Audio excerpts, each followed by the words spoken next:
ស្វាគមន៍អ្នកទាំងគ្នាមកកាន់ vlog ទី 7 របស់យើងដែលជា vlog បញ្ចប់នៅកោះរ៉ុង vlog មួយនេះខ្ញុំនឹងបង្ហាញពីសកម្មភាពដែលយើងដើរលេងនៅកោះរ៉ុងចំនួន 7 ថ្ងៃដោយដែលអ្នកទាំងគ្នាបានដឹងពី vlog មុននៅពេលដែលយើងមកដល់កោះរ៉ុងវារៀងល្ងាចហើយអញ្ចឹងយើងគ្រាន់តែដើររកអីញ៉ាំចិត្តៗនឹងហើយយើងក៏ចូលគេងហើយថ្ងៃនេះក្រោកមកស្រស់ស្រាយមែនទែនអ្នកទាំងគ្នាតែក្រោកមកម៉ោង 11 ឯណាពួកយើងនាំគ្នាចេញពីបន្ទប់របស់ពួកយើងដើម្បីមករកអាហារពេលព្រឹកញ៉ាំហើយផ្លូវដែលយើងដើរចូលក្នុងភូមិហ្នឹងគេមានស្ពានមួយនេះហើយខ្ញុំឃើញត្រីស្អាតៗខ្លាំងមែនតើនិយាយទៅអ្នកដែលទៅលេងកោះរ៉ុងញឹកឬក៏អ្នកដែលនៅកោះរ៉ុងគាត់ស្គាល់ហើយថាឆ្នេរនេះគឺជាឆ្នេរសុកសានហើយនៅពេលដែលទឹកឡើងទឹកលិចស្ពាននឹងអស់ហើយក៏ប៉ុន្តែខ្ញុំមិនដឹងថានៅពេលទឹកឡើងគេធ្វើដំណើរទៅសណ្ឋាគារដោយរបៀបម៉េចទេណាអ្នកនរគ្នាប្រហែលជាដោយទូកនៅកោះរ៉ុងមានឆ្នេរច្រើនក៏ប៉ុន្តែឆ្នេរដែលល្បីៗហើយសម្បូរភ្ញៀវទេសចរច្រើនខ្ញុំគិតថាមានឆ្នេរកោះតូចឆ្នេរ Long Set ឆ្នេរសុកសានហើយនិង Long Beach ឆ្នេរ Long Beach ស្អាតខ្លាំងហើយកន្លែងនៅក៏ថ្លៃខ្លាំងដែរចូលមកដល់ការដើរទៅរកអាហារពេលព្រឹករបស់យើងវិញណាខ្ញុំដើរកាត់តាមភូមិទូភូមិសុកសានអត់សូវធំដូចភូមិ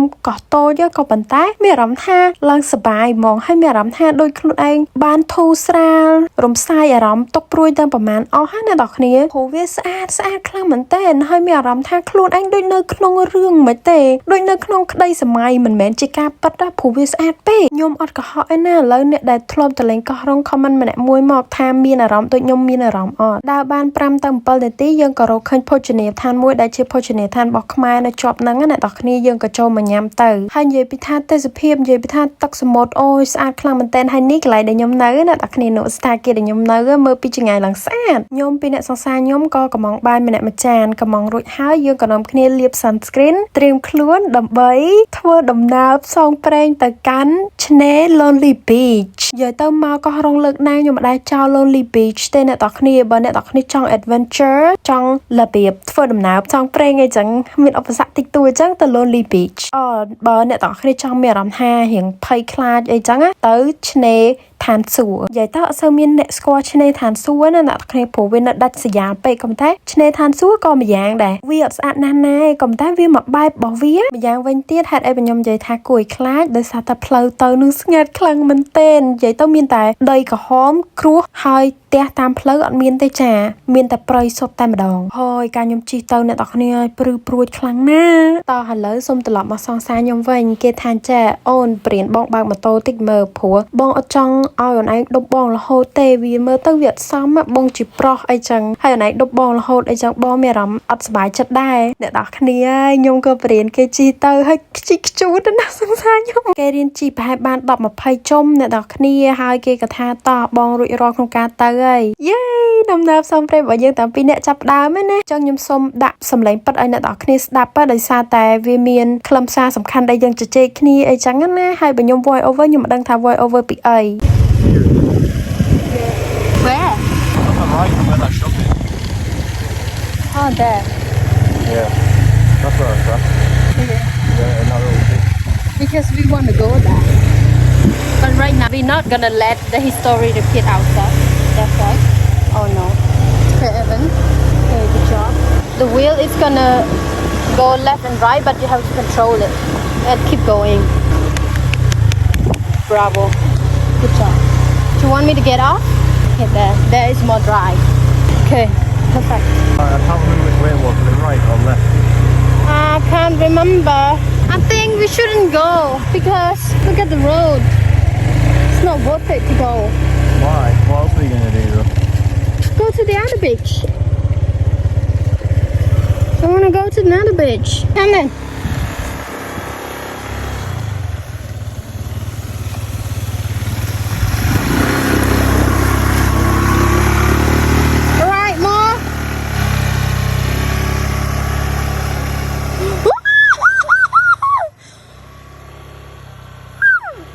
Good job, Evan! Wow! Wow! What's up? Nothing. Oh, now me. Oh, fucking hell. My foot. Ah! My foot! Oh! Flip-flop! Evan, my flip-flop!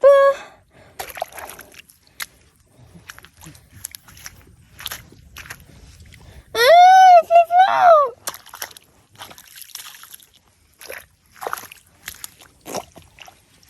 Okay, got it. Right. Oh yeah, perfect. I want to get off. I'm fine. I want to get off. Get off. You go.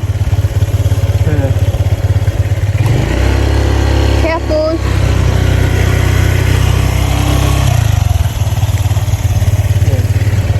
What the fuck am I gonna do? Okay, you drive here, put your foot down here, and then you get up. And remember your foot down. Your foot needs to touch the ground. And slow down and gear up. Yeah, gear up. Yeah, slow down. Gear up. Okay, gear up. Okay, slow down. Slow down a bit. Good job. Okay. No more. Perfect. Absolutely perfect, Evan.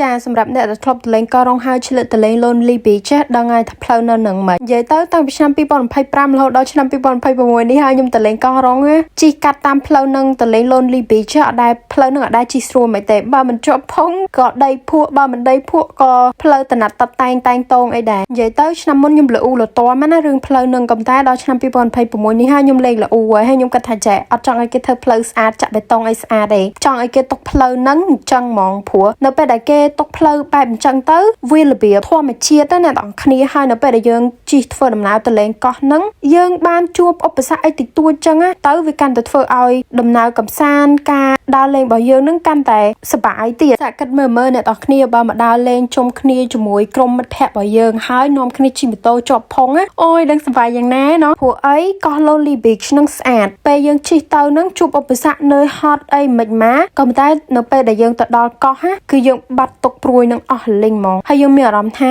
វាស័ក្តិសមវា worth it ខ្ញុំឥឡូវទៅនឹកឃើញដើរជាមួយមិត្តភ័ក្តិផ្លេចមើលសង្សារខ្ញុំអូយអ្នកនរគ្នាជើងស្បែកជើងសិតតែផុកពិបាកមើលម៉ែតាមការប៉ັດទៅពេលហ្នឹងខ្ញុំសុំគាត់ដែរខ្ញុំសួរគាត់ថាចេះបងចង់ឲ្យខ្ញុំបើកអត់ព្រោះផ្លូវមើលទៅរៀងពិបាកផ្លូវនេះ serious ខ្លាំងបងខ្ញុំថាអត់អីទេអូនបងបើកបានបងចង់ឲ្យណៃពិបាកដល់មកមើលជើងឥឡូវម៉ែអើយសិតតែផុកហើយពាក់ជើង Crocs ទៀតណាបាន15នាទីក្រោយមកយើងក៏បានមកដល់កោះហើយពេលដល់មកដល់កោះយើងក៏ដើរទៅ restaurant តែជួនអី restaurant គេបិទនិយាយពីថាពេលហ្នឹងអស់សង្ឃឹមលីងអ្នកនរគ្នាព្រោះឃ្លានទឹកខ្លាំងមែនតើក៏ប៉ុន្តែជួនអីយើងដើរទៅមកខាងទៀតទៅមានពូម្នាក់ចឹងយើងក៏សួរគាត់ថាពូខាងនឹងមានភោជនីយដ្ឋានអីអត់គាត់ថាមានតែក្មួយដើរទៅមុខតិចទៀតទៅឃើញហើយអូយតែប៉ុណ្នេះរួចផុតទុកភ័យហើយពួកយើងក៏ដើរមកត្រង់ទៀតមកដើម្បីមកភោជនីយដ្ឋានហើយក៏ទិញកូកាម្នាក់មកកំប៉ុងញ៉ាំអីចឹងណាព្រោះស្រេកទឹកខ្លាំងផឹកកូកាហើយយើងក៏នាំគ្នាដើរលំហែតាមឆ្នេរមាត់សមុទ្រហើយរកឃើញកន្លែងហាត់ប្រាណនេះអូយកន្លែងគេលយមែនមានកន្លែងហាត់ប្រាណនៅលើកោះនឹងទៀតបងខ្ញុំគេហាត់ប្រាណលេងអូយសប្បាយណាស់ដល់គ្នាខ្ញុំចង់ទៅម្ដងទៀតហើយខ្ញុំនៅមិនសុខចង់ញ៉ាំទឹកដូងចាតាមពិតទៅខ្ញុំគឺជាមនុស្សដែលចូលចិត្តទឹកដូងខ្លាំងមែនតើខ្ញុំផឹកនៅលើកោះហ្នឹងខ្ញុំផឹកនិយាយថាផឹកលើសពី20កែវទៀត20ដងអ្នកទាំងគ្នាខ្ញុំផឹកទឹកដូងហើយជួនអីនៅលើកោះហ្នឹងទឹកដូងស្រស់ខ្លាំងមែនតើអូនិយាយថាឆ្ងាញ់នោះឆ្ងាញ់ហើយនេះសកម្មភាពរបស់ពួកយើងទាំងពីរខំប្រឹងបេះដូងតាមពិតទៅបើសួរថាចង់បានដូងនឹងមកផឹកមែនតើអត់គឺអត់សូវចង់ទេក៏ប៉ុន្តែចង់ជំនះហើយចង់ធ្វើអីដែលសប្បាយអញ្ចឹងណាអ្នកទាំងគ្នាហើយដូងនៅនឹងណាគេបេះក៏បេះទៅគេអត់មានហាមយើងទេដូងនៅនឹងមិនមែនជាទ្រព្យសម្បត្តិរបស់នរណាម្នាក់ទេអញ្ចឹងយើងអាចបេះបានតាមសេរីហើយនាងខ្ញុំនេះព្យាយាមលើកតបងលើកតពួរនេះធ្ងន់និយាយថាតពួរនឹងធ្ងន់ណាស់អ្នកទាំងគ្នាសង្សារខ្ញុំក៏លើកអត់ចង់រួចដែរណាបេះចោះបេះឡើងអស់រយៈពេលជាច្រើនម៉ោងមកបងខ្ញុំក៏គេធ្វើបានគេបេះដូងឲ្យអូនបានហើយណាទៀបផងអែលផងក្លុកផងចង់ដឹងក្នុងនឹងមានទឹកអត់តែមានអីអ្នកទាំងគ្នាដូងដែលយើងបេះហ្នឹងល្អអញ្ចឹងខ្ញុំដាក់ចូលក្នុងកែបម៉ូតូជិះទៅវិញទាំង2ទាំង3នាក់ទៅបើសួរថាដូងនឹងបានផឹកអត់គឺអត់បានផឹកទេព្រោះខ្ញុំផ្លិចនៅក្នុងកែបម៉ូតូហើយម៉ូតូនឹងជួលគេនិយាយទៅពូម្ចាស់ម៉ូតូគាត់ប្រាប់ដែរថាយើងមានដូងនៅក្នុងកែបម៉ូតូក៏ប៉ុន្តែយើងអត់មានអីពុះហើយខ្ជិលប៉ឹងគាត់យើងអត់ហ៊ានប៉ឹងគាត់អញ្ចឹងក៏ចោលហ្មងទៅទុក ឲ្យគាត់លក់មិនចោលទុកឲ្យគាត់លក់ប្រកបអ្នកលក់ភេសជ្ជៈអ្នកលក់ផ្លែឈើអញ្ចឹងក៏យើងទុកឲ្យគាត់លក់ទៅខ្ញុំពីអ្នកសង្សារខ្ញុំដើរលេងនៅ Lonely Beach នេះឡើងមួយថ្ងៃអ្នកនរគ្នាអើយឡើងមួយមេឃចិត្តយប់ដែរហ្នឹងណាលេងក្នុងទឹកសមុទ្រអូយនិយាយទៅពីអ្នករ៉ូម៉ាន់ទិកហ្មងណាហើយល្ងាចតិចយើងក៏នាំគ្នាជិះម៉ូតូមកវិញព្រោះចង់ឲ្យវាយប់ពេកជិះម៉ូតូមកវិញមកដល់សថាគារក៏នាំគ្នារៀបចំខ្លួនដើម្បី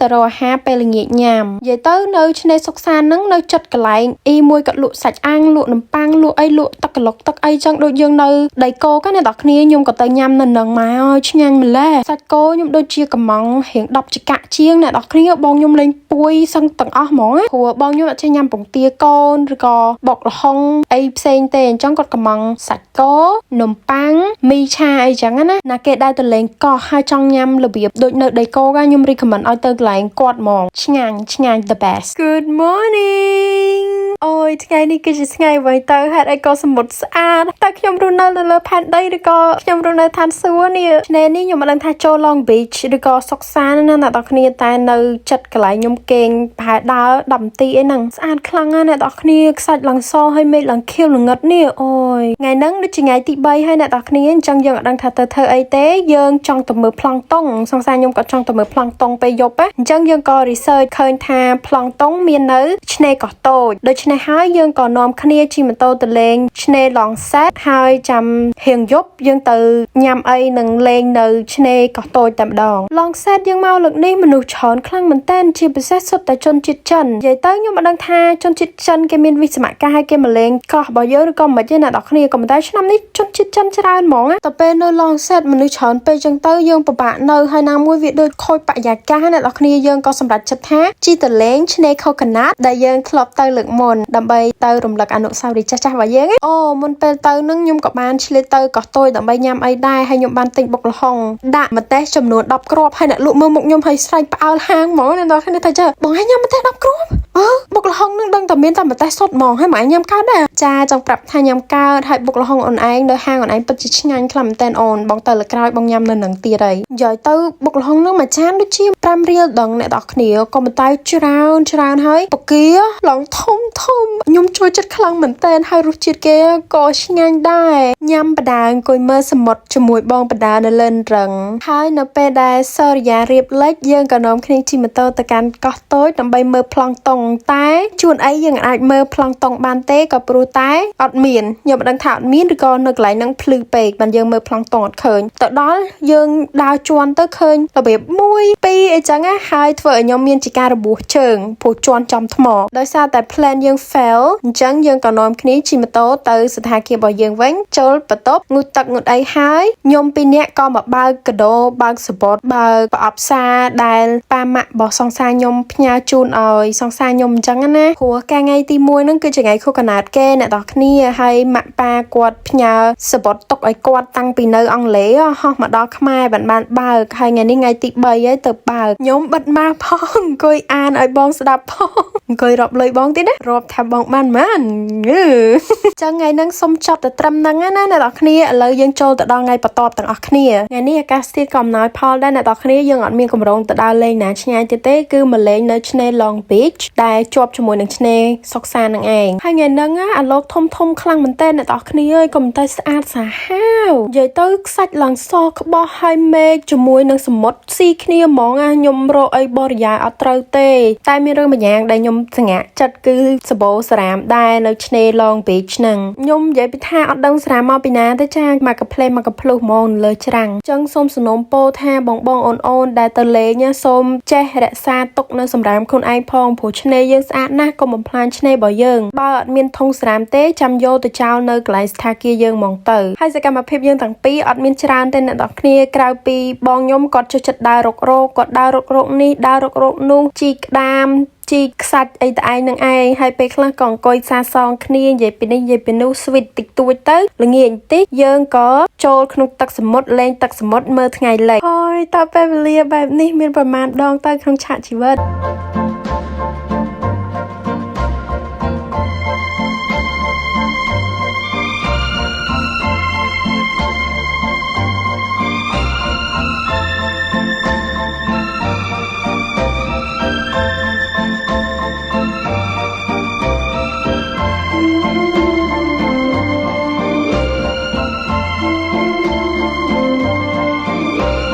ភ្លេចប្រាប់អ្នកនរគ្នាមុននឹងខ្ញុំមកឆ្នេរនេះណាខ្ញុំក៏បានជិះទៅឆ្នេរកោះតូចដើម្បីទិញបុកល្ហុងដែលខ្ញុំទិញម្សិលមិញខ្ញុំញ៉ាំដែរម្ទេស10គ្រាប់ដូចដើមអ្នកនរគ្នាឆ្ងាញ់ដូចដើមហ្មងនិយាយទៅខ្ញុំញៀនណាទៅលើក្រោយដល់ខ្ញុំទិញទៀតហើយអញ្ចឹង vlog យើងសូមចប់ត្រឹមហ្នឹងណាអ្នកនរគ្នាតាមពិតទៅខ្ញុំនៅទៅលេងទឹកជ្រោះទៅលេងឆ្នេរឋានសួគ៌ទៀតក៏ប៉ុន្តែដោយសារតែខ្ញុំម្លាយតែរីករាយសប្បាយជាមួយពេលវេលារបស់ខ្ញុំនិងសង្សារខ្ញុំក៏បានថតទៅតែចាំពេលលើក្រោយខ្ញុំទៅទៀតខ្ញុំថតឲ្យច្រើនឲ្យអ្នកនរគ្នាមើលអញ្ចឹងបើអ្នកនរគ្នាពេញចិត្តវីដេអូនេះជួយចុច like follow ហើយ subscribe ខ្ញុំម្នាក់មួយផងណាអរគុណច្រើនអ្នកនរគ្នាបាយបាយ